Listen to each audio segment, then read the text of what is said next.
আসসালামু আলাইকুম। আজ ৫ই মে। আজ থেকে ঠিক ১৩ বছর আগে সংগঠিত হয়েছিল বাংলাদেশের ইতিহাসের সবচেয়ে কালো রাত।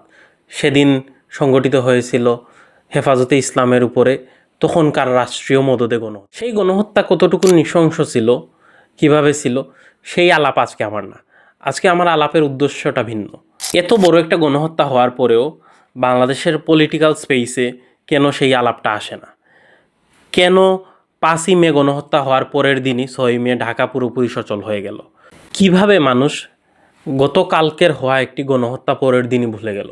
কলকারখানা, যানবাহন খুব আরামসে আগের মতো চলতে থাকলো। সবাই ভুলে গেল গতকালকে যে একটি গণহত্যা হয়েছে। সবাই ফিরে গেল তার নর্মাল জীবনে।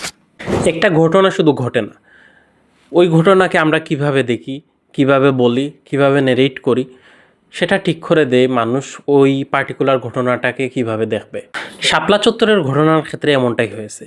কিছু মানুষ এটাকে ছোটো করে দেখেছে, কিছু মানুষ এটাকে জাস্টিফাই করেছে, আর কিছু মানুষ ব্যাপারটাকে এমনভাবে নেরেট করেছে যে আস্তে আস্তে শাপলায় ঘটা গণহত্যা স্বাভাবিক হয়ে যায়।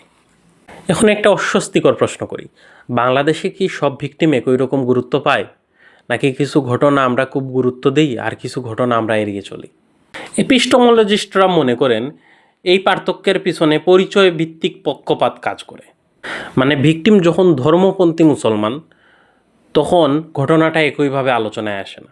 আপনি একমত হতে পারেন বা নাও হতে পারেন, শেষ পর্যন্ত প্রশ্নটা কিন্তু থেকে যায়। কারণ বিষয়টা শুধু শাপলা না, বিষয়টা হচ্ছে আমরা সত্যকে কিভাবে দেখি। সত্যকে দেখার কি আমাদের কোনো নির্দিষ্ট লেন্স আছে? ভিকটিম যখন সমাজ রাষ্ট্রের এলিট শ্রেণীর কাছে তথাকথিত তৃতীয় শ্রেণীর নাগরিক, তখন কি তার আইনের অধিকারটা সঠিকভাবে প্রয়োগ হইতেছে? আমরা কি শাপলার শহীদদের প্রতি ইনসাফ করতে পারতেছি? আমরা কি পারতেছি এমন একটা বিচার ব্যবস্থা তৈরি করতে যাতে এমন শাপলা আর কখনো সংগঠিত না হয়? প্রশ্ন রেখে গেলাম। আসসালামু আলাইকুম।